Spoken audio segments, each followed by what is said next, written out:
하나님의 말씀 출애굽기 1장 8절에서 22절까지 보시겠습니다. 출애굽기 1장 8절에서 22절까지입니다. 요셉을 알지 못하는 새 왕이 일어나 애굽을 다스리더니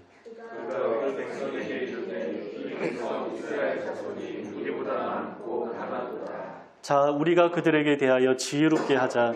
두렵건대 그들이 더 많게 되면 전쟁이 일어날 때 우리 대적과 합하여 우리와 싸우고 이 땅에서 나갈까 하노라 하고 감독들을 그들 위에 세우고 그들에게 무거운 짐을 지워 괴롭게 하며 그들에게 바로를 위하여 북고성 기둥과 나암셋을 건축하게 하며 그러나 학대를 받을수록 더 번성하여 퍼져나가니 애굽 사람이 이스라엘 자손으로 말미암아 근심하여 이스라엘 자손에게 이를 엄하게 시켜 어려운 노동으로 그들의 생활을 괴롭게 하니 곧 흙 이기기와 벽돌 굽기와 농사의 여러 가지 일이라 그 시키는 일이 모두 엄하였더라. 애굽 왕이 히브리 산파 시프라라 하는 사람과 부하라 하는 사람에게 말하여 이르되 너희는 히브리 여인을 위하여 해산을 도울 때에 그 자리를 살펴서 아들이거든 그를 죽이고 딸이거든 살려두라. 그러나 산파들이 하나님을 두려워하여 애굽 왕의 명령을 어기고 남자 아이를 살릴지라. 애굽 왕이 산파를 불러 그들에게 이르되 너희가 어찌하여 이같이 남자 아기들을 살렸느냐. 산파가 바로에게 대답하되 히브리 여인은 애굽 여인과 같이 아니하고 전자하여 산파가 그들에게 이르기 전에 사살하였더이다. 하나님이 그 산파들에게 은혜를 베푸시니 그 백성은 번성하고 매우 강해지니라. 그 산파들은 하나님을 경외하였으므로 하나님이 그들의 집안을 통함하게 하신지라. 함께 읽겠습니다. 그러므로 바로가 그의 모든 백성에게 명령하여 이르되 아들이 태어나거든 너희는 그를 나일강에 던지고 딸이거든 살려두라 하였더라. 아멘. 네, 우리 지난주에는 하나님의 나라가 어떻게 탄생되었는지 약 350년의 기간을 짧게 7절로 요약했습니다. 그리고 이제 350년이 지난 시점의 상황을 설명하는데요. 아주 구체적으로 설명하기 시작합니다. 우리가 긴 본문을 읽었는데 여기에 여러 가지 이야기가 많이 담겨 있죠. 그러나 한 가지 아주 중요한 줄기가 있는데요. 그것이 바로 이스라엘 백성이 생육하고 번성하게 되었다라는 것입니다. 우리 지난주 본문 7절에서도 같은 내용으로 마무리했고요. 본문 9절을 잠깐 보시면 이스라엘 백성이 많고 강해졌다라고 말씀합니다. 우리 12절 눈으로 보시면요. 더욱 번성하여 퍼져나갔다라고 말씀하고요. 그리고 마지막 20절에 보면 그 백성은 번성하고 매우 강해졌다라고 말씀합니다. 이 성경에서 이러한 내용을 강조하는 이유가 있습니다. 이것이 바로 하나님의 언약이자 당신의 백성에게 주기 원하시는 하나님의 복이었기 때문입니다. 가장 먼저 하나님은 온 세상을 만드시고 아담에게 말씀하시죠. 생육하고 번성하여 땅에 충만하라 라고 말씀하시는데 이 관련된 말씀이 나올 때마다 복 주시며 이르시되 라고 말씀합니다. 하나님의 복으로서 생육하고 번성하여 하나님의 나라가 든든하게 이루어진다. 이러한 의미입니다. 그리고 이 말씀은 하나님의 사람들에게 계속 이어집니다. 노아에게도 똑같이 말씀하셨고요. 이스라엘의 시조였던 아브라함에게도 말씀하시는데요. 상당히 구체적으로 말씀하시죠. 너희 자손이 하늘의 별과 같이 바다의 모래와 같이 셀 수 없이 많아질 것이다. 반복해서 말씀해 주셨습니다. 아브라함뿐만 아니라 그의 아들 이삭과 손자 야곱에게도 똑같은 약속이 주어졌습니다. 그래서 우리가 성경을 읽다 보면 아브라함의 하나님, 이삭의 하나님, 야곱의 하나님 여호와라는 표현이 종종 나오는데요. 그 의미가 바로 언약의 하나님이라는 뜻입니다. 약속을 직접 받은 조상들의 이름을 거론하면서 그 약속을 성취하시는 하나님이다. 이러한 의미죠. 그런데 이 언약을 받은 조상들이 지금 시점에서는 다 죽었고요.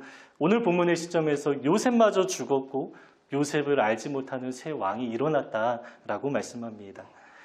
그러면 여러분, 하나님의 약속은 어떻게 되는 것입니까? 약속을 받은 당사자들이 다 죽은 상황에서 혹시 무효가 되지 않을까 조금 불안해지지 않겠습니까? 왜냐하면 너무 긴 세월이 지났기 때문입니다. 무려 350년이라는 기간이 지났습니다.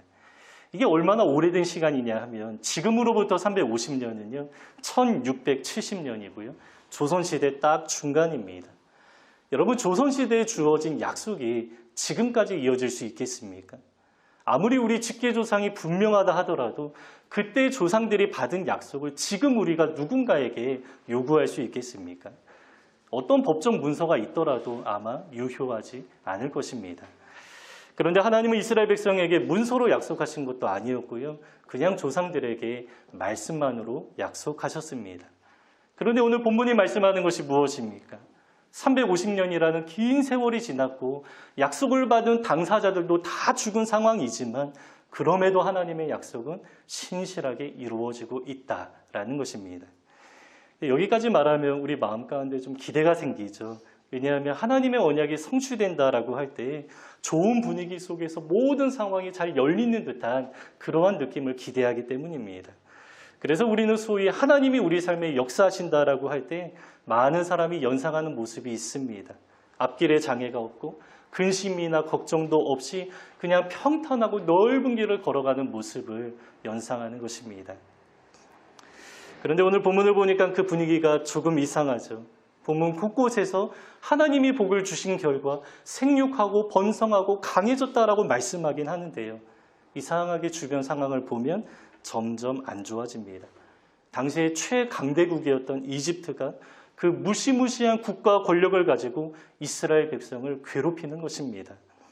왜 이스라엘 백성을 괴롭힙니까? 하나님의 언약 때문에 그렇습니다. 이집트 사람들은 이스라엘 백성이 생육하고 번성하고 강해지는 것을 두려워했습니다. 왜냐하면 지금까지 이스라엘 백성을 노예로 삼아서 많은 일들을 할 수 있었는데 만약에 이 백성이 이집트에서 나가게 되면 그 수많은 노동력을 한꺼번에 다 잃어버리게 되는 것이죠. 물론 이스라엘 백성은 군사를 일으킨 적도 없고요. 군사 훈련조차 하지 않았습니다. 하지만 다른 나라 사람들과 연합해서 전쟁을 일으키면 문제가 되는 것입니다. 당시의 전쟁은 머릿수에 달려 있었기 때문에 이스라엘 백성의 숫자 자체가 위협이 되었던 것입니다. 그래서 이집트는 이스라엘 백성을 통제할 수 있을 정도로 적당히 인구를 조절하기를 원했습니다. 그래서 체계적으로 전략을 세워서 이스라엘 백성을 탄압하기 시작하죠. 가장 먼저는 아주 힘든 노동을 하게 하면서 학대합니다. 이 국고성 비돔과 라암셋을 건축하게 했다라고 하는데요. 이 국고성이라는 것은 전쟁을 일으킬 때 무기나 식량을 공급하는 그러한 곳이죠. 중요한 성이기 때문에 아마 튼튼하게 지었을 것입니다. 여기에 이스라엘 백성을 투입해서 아주 힘든 노동을 하게 합니다.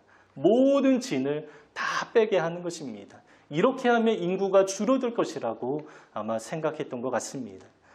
그런데 결과가 어떻습니까? 오늘 본문 12절에서는 그러나 학대를 받을수록 더욱 번성하여 퍼져나가니 애굽 사람이 이스라엘 자손으로 말미암아 근심하였더라. 이렇게 말씀합니다. 학대를 받을수록 기력이 쇠하고 병들어 죽어가는 사람들이 더 많아져야 하는데 오히려 번성하고 퍼져나갔다라고 말씀하죠. 왜 그렇습니까? 다른 이유가 없습니다. 하나님의 약속 때문이죠. 아무리 사람이 철저하게 계획하고 전략을 세우고 방해해도 하나님의 언약은 반드시 이루어지게 되어 있습니다. 그래서 이러한 상황에서 이집트 사람들이 근심했다라고 하는데 여기서 근심이라는 단어는 내가 어떻게 할 줄을 몰라서 소극적으로 막 걱정하고 염려하는 그러한 표현이 아닙니다. 아주 적극적으로 싫어하고 증오와 적대감에 불타있는 모습이 바로 이 근심했다라는 단어의 뜻입니다. 그래서 이어지는 결과가 어떻습니까? 더 엄하게 일을 시키면서 더 많이 괴롭게 합니다. 그럼에도 효과가 없었던 것 같습니다. 그래서 점점 더 악랄하고 아주 끔찍한 작전을 펼치는데요. 이스라엘 백성의 남자아이를 죽이라고 하죠. 이스라엘의 산파를 고용해서 남자아이들이 태어나는 그 과정에 아주 은밀하게 누구도 모르게 죽이라고 명령하는 것입니다. 이 남자아이를 죽이라는 것은 이스라엘 백성의 씨를 말려버리겠다라는 것입니다. 인구를 조절하겠다라는 것입니다. 고대에서는 남자를 반역의 씨앗으로 간주합니다. 그래서 전쟁이 일어나면 여자들은 잘 죽이지 않고 오히려 종으로 파는 일들이 많았는데 그럼에도 죽이는 여자들이 있었습니다. 임신한 여자들은 죽였습니다. 왜냐하면 태중에 남자아이가 있을 수 있기도 하기 때문이죠. 이러한 차원에서 산파를 고용해서 남자아이들이 태어나는 그 과정에 아주 은밀하게 죽이라 이렇게 명령하는 것입니다. 이 명령은 인간적으로 볼 때에도 정말 악한 일이었지만 하나님 앞에서 하나님을 향한 정면 도전이기도 하죠. 언약의 하나님은 이스라엘 백성을 생육하고 번성하게 하셨는데 이 하나님의 계획을 정면으로 도전하고 막아서는 모습입니다. 그 과정에 이집트의 왕이 자기의 절대 권력을 가지고 정말로 힘없고 나약한 이스라엘의 여인 2명을 불러서 개인적으로 명령합니다. 그러면 이 두 여인의 입장에서 얼마나 두려운 일이겠습니까? 당시 이집트는 가장 큰 나라였고요. 또 왕은 신이라고 불렸습니다. 모든 권력이 왕 한 사람에게 다 주어져 있었기 때문에 왕은 정말로 두려울 만한 존재였습니다. 아마 이 후광 효과도 엄청났을 것입니다. 왕 앞에 서면 다리가 막 후들후들 떨릴 정도로 아마 좀 두려운 상황이지 않았을까 그러한 생각이 듭니다. 그런데 그 왕이 사람을 잘못 봤죠. 본문에서 두 산파를 가리켜서 하나님을 경외하는 자다 이렇게 말씀합니다. 그러니까 절대 권력을 가지고 있는 이집트의 왕 파라오보다 눈에 보이지 않는 하나님을 더 두려워하는 두 산파였다라는 것입니다. 오늘 본문은 이 하나님을 경외했던 두 여인을 주목하는데요. 그 고대 글에는 여자의 이름이 잘 등장하지 않는 것을 아시죠? 그러나 성경은 다릅니다. 하나님의 기준에서 하나님의 사람이라면 남자나 여자나 차별하지 않습니다. 특별히 다음 주에 보게 될 2장에서는 모세의 이름 외에 다른 어떠한 사람의 이름도 등장하지 않습니다. 모세가 주인공인데 모세에게만 집중하라라는 의미가 여기에 담겨 있는 것입니다. 그러면 1장에서의 주인공은 누구입니까? 이 시브라와 부하라는 두 여인의 이름을 기록하면서 이들을 클로즈업해서 집중하게 만드는 것입니다. 이처럼 하나님은 당신의 언약을 이루어가는 과정에 우리 사람과 함께 일하기를 원하십니다. 물론 하나님은 스스로 계신 분으로서 모든 일을 혼자 다 성취하십니다. 그러나 우리를 사랑하시는 하나님은 당신의 위대한 사역 가운데 우리를 부르시고 초청하시죠. 그러면 누구를 초청하십니까? 오늘 본문의 과정에서는 세상을 두려워하지 아니하고 오직 하나님만 두려워할 줄 아는 하나님의 사람들을 부르시고 그 사람과 함께 당신의 역사를 이루어 가시는 것입니다. 오늘 본문의 두 여인이 그러한 사람이었고요. 실제로 하나님을 두려워했다라는 사실을 이들의 삶으로 반복해서 증명했습니다. 절대 권력을 가진 이집트의 왕이 명령했는데 두 사람은 그 명령에 따르지 않았죠. 그리고 따르지 않은 결과 왕이 다시 불러서 두 여인을 신문합니다. 점점 더 압박을 가하는 상황입니다. 그러나 두 여인은 아주 지혜롭게 대답하는데요. 우리 민족의 여인들은 너무나 건강해서 우리가 도착하기 전에 해산했기 때문에 은밀하게 죽일 시간이 없었다라고 대답합니다. 어떤 사람은 두 사람이 거짓말을 했다고 부정적으로 보기도 하는데 그렇지 않습니다. 거짓말이라고 무조건 다 나쁜 것이 아니라 거짓말의 의도가 무엇인지 알아야 하고요. 또 진실을 알아야 할 가치가 없는 사람 앞에서는 사실 그대로 말하지 않아도 괜찮은 예외 조항이 있습니다. 성경 곳곳에 그러한 이야기가 나옵니다.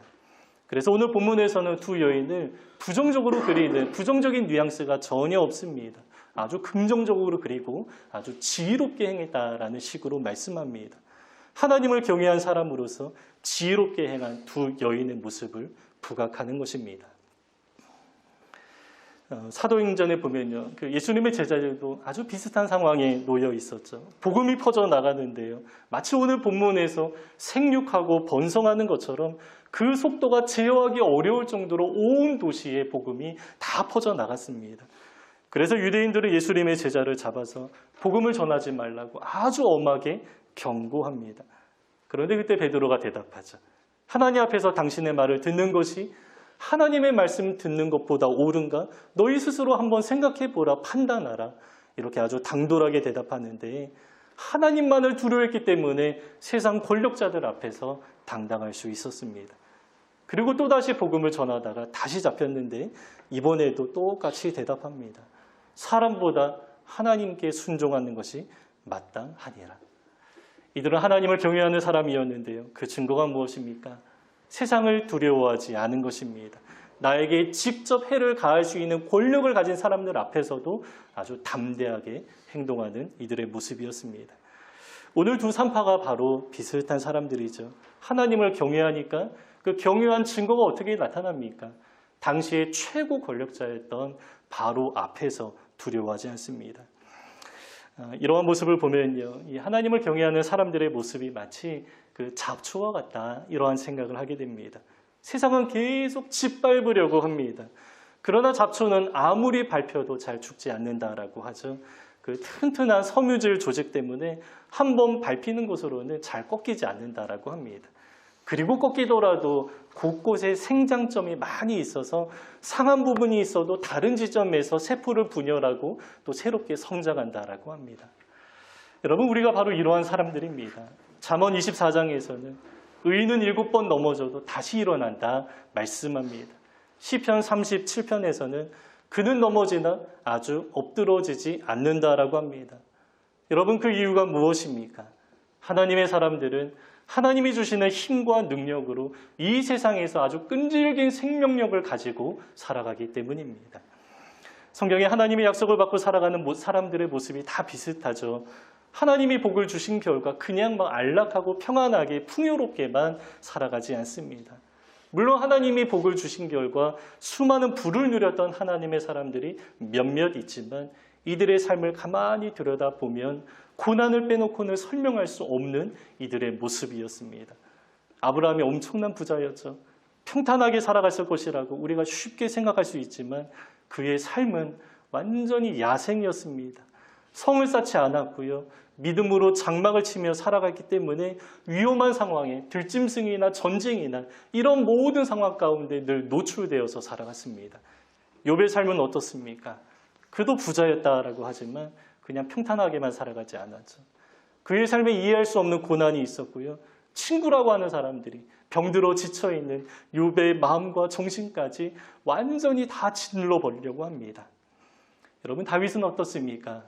우리는 다윗과 골리앗의 이야기에 익숙해 있는데 그의 삶 전반을 살펴보면 정말로 고난이 아주 많이 있었습니다. 어린 시절에는 형들의 무시를 당하면서 눌려서 살았습니다. 골리앗을 물리친 이후에는 사울왕의 시기와 질투 때문에 현상수배범이 되어서 늘 도망다녀 했습니다. 왕이 된 이후에는 아들로부터 반역을 당합니다. 그러나 여러분, 이들의 삶에 하나님의 언약이 있었는데요. 하나님의 약속이 아주 신실하게 이루어지는 것을 우리가 확인하게 됩니다. 아브라함을 통하여서 이삭을 낳게 되었고 그의 후손들을 통하여서 이스라엘 백성이 형성되었습니다. 욥은 결국에 하나님의 인정을 받게 되었고요. 지금도 이해할 수 없는 고난 가운데 있는 수많은 믿음의 사람들의 본이 되고 있습니다. 다윗도 마찬가지입니다. 그의 삶의 고난과 역경이 많았지만 하나님이 그의 삶 전체를 평가하시는데 내 마음에 합한 자라라고 말씀하시면서 후대 왕들을 평가하는 기준점으로 다윗을 세워주셨습니다. 이렇게 하나님의 사람들이 세상을 살아가는 모습이 참 비슷합니다. 여러분, 우리도 예외는 아닙니다. 세상이 우리를 미워합니다. 이집트가 자기 권력 아래 이스라엘 백성들을 통제하려고 했던 것처럼 세상은 우리를 통제하고 싶어 하는데 그게 잘 안 되죠. 왜냐하면 우리는 하나님의 통치를 받으며 살아가는 사람들이기 때문입니다. 그래서 세상 입장에서 우리가 이질감이 느껴지는 것이고요. 어떻게든 신을 부정하고 교회 공동체를 무너뜨리고 싶어 하는 것입니다. 여러분, 이러한 모습은 세상 끝날 때까지 계속될 것입니다. 왜냐하면 예수님이 이미 그렇게 말씀하셨고 요한계시록에서도 똑같이 말씀하기 때문입니다. 요한계시록은 교회 이야기라고 했죠. 7교회 이야기로부터 시작해서 그 교회가 처한 현실이 어떠한가를 계속해서 말씀합니다. 세상이 미워하고요. 세상의 교회를 얼마나 핍박하는가, 이러한 이야기가 많이 나옵니다. 그러나 결국에 요한계시록은 어떻게 마무리됩니까? 하나님이 보호하시고 최종적으로 승리하고 그리고 최종적으로 얻게 될 교회의 영광과 아름다움을 보여주면서 요한계시록은 마무리를 합니다. 그래서 지금 우리가 살아가는 현실도 비슷한 것이죠. 그러면 여러분, 우리는 이러한 현실 속에서 어떻게 살아가야 하겠습니까? 오늘 본문이 교훈하는 내용이 한 가지입니다. 십부라와 부하처럼 하나님을 경외하는 것입니다. 이 말은 곧 세상의 힘과 권력을 두려워하지 않고 하나님만 두려워하는 마음으로 살아가라라는 것이죠. 물론 우리 시대에는 물리적인 핍박은 없지만 사실 더 교묘하게 우리의 신앙을 무너뜨리려고 합니다. 과거에는 핍박의 모습이 아주 선명하게 드러났기 때문에 대응하는 것이 조금 힘들었지만 사실은 조금 단순했습니다. 그냥 거절하면 되는 것이었습니다. 그러나 우리 시대는 어떻습니까? 아주 교묘합니다. 아주 작은 문제부터 조금씩 타협하게 만들면서 우리를 세속화된 그리스도인으로 만드는 것입니다. 하나님도 좋지만 세상도 포기하지 않게 만듭니다. 때로 하나님의 말씀에 귀를 기울이지만 정작 중요한 결정을 내릴 때에는 세상에서 지혜롭다라고 말하는 이야기에 귀를 기울이고 그것을 따르면서 살아가기도 합니다. 오늘 본문에서 이집트 사람들이 우리가 지혜롭게 하자라고 하면서 취한 결정이 무엇입니까?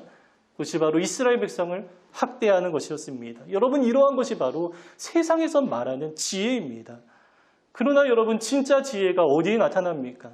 하나님을 경외하는 산파들의 모습을 통해서 진짜 지혜롭게 살아가는 모습이 무엇인가를 잘 보여주고 있습니다. 이처럼 세상은 지혜가 여기에 있다라고 하면서 우리처럼 살아야 한다. 이것이 가장 지혜로운 삶이다. 그렇지 않으면 사람 구실하지 못한다. 이러한 이야기로 우리에게 두려움을 심어줍니다. 그리고 실제로 많은 사람들이 우르르 몰려다니면서 그러한 이야기에 휩쓸리며 살아가기도 하죠.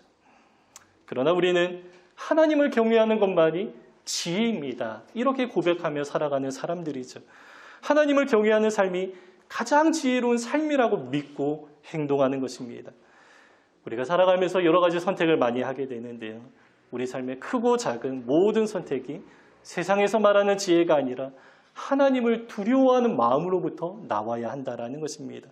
세상 눈치를 보면서 내가 이렇게 하면 저들이 나를 어떻게 생각할까 고민하면서 행동하는 것이 아니라 하나님이 나를 어떻게 바라보실까 고민하면서 우리가 결정하고 행동해야 한다라는 것입니다. 그러나 이렇게 살아가려고 하면 때로 우리 마음에 불안함이 생기죠. 군중심리 때문에 그렇습니다. 세상 모든 사람들이 다 이렇게 살아가는데 나 혼자 유별나게 이렇게 살아가도 될까?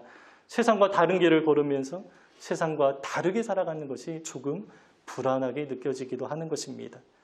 그래서 주님이 우리에게 미리 말씀해 주셨습니다. 세상에서는 환난을 당하나 담대하라. 내가 세상을 이기었노라.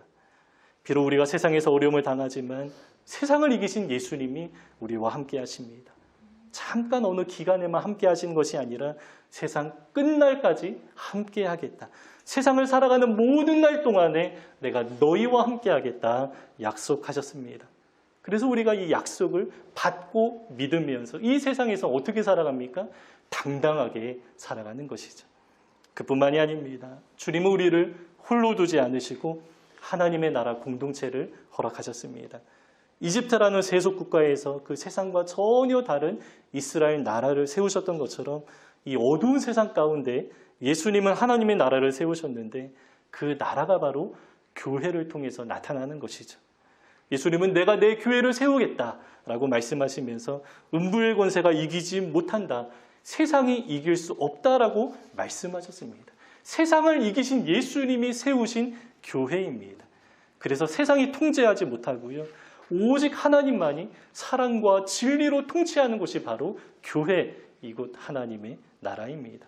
생육하고 번성하여서 이스라엘 백성을 만드신 것처럼 하나님은 우리 한 사람 한 사람을 부르셔서 이 하나님의 나라 가운데 편입되고 소속되게 하셨습니다. 그래서 우리는 이 공동체를 통해서 힘을 얻으며 살아갈 수 있는 것이죠. 우리가 함께 하나님을 경외하면서 함께 믿음의 선택을 해나가면서 서로에게 힘과 위로를 주는 것입니다. 여러분, 세상에서 살아가는 동안에 얼마나 어렵고 힘든 과정들이 있습니까? 그러나 세상을 이기신 예수님이 우리와 함께 하십니다. 음부의 권세가 이길 수 없는 교회 공동체를 우리에게 허락하셨습니다. 여러분, 이 사실이 우리에게 깊은 안정감이 되어서 우리가 마음껏 하나님을 경외하기 원하고요. 또 하나님을 경외하는 마음으로 지혜롭게 살아가는 우리 모두가 되시기를 주님의 이름으로 축복합니다. 아멘. 오늘 본문 다시 한번 읽고 설교 마칠 텐데요. 15절부터 22절까지 읽도록 하겠습니다. 애고방이 히브리 산파 시브라라 하는 사람과 부하라 하는 사람에게 말하여 이르되 너희는 히브리 여인을 위하여 해산을 도울 때에 그 자리를 살펴서 아들이거든 그를 죽이고 딸이거든 살려두라. 그러나 산파들이 하나님을 두려워하여 애굽 왕의 명령을 어기고 남자 아기들을 살린지라.